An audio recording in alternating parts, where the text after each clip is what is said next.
জনপ্ৰিয়তা অৰ্জনৰ নামত অশ্লীলতা মৰ্নিং ৱাকত আহিছে মানে যুৱতীৰ ভিডিঅ'ৰে ইউটিউবত ফানি পোষ্ট নাই মানে অলপ এক্সাৰচাইজ কৰিছিল মানে গ্ৰেপ্তাৰ তথাকথিত ইউটিউবাৰ বিকাশ আমিন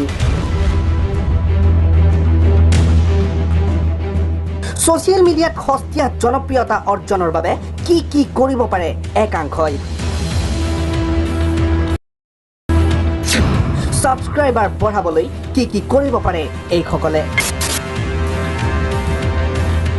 ক'ব বিচাৰিছো এজন তথাকথিত ইউটিউবাৰৰ কথা মাইনাৰ মানে ভাল লাগি গ'ল লাভ এট ফাৰ্ষ্ট লুক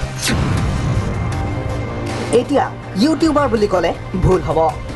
এতিয়া IT এক্টৰ অধীনৰ এজন অভিযুক্ত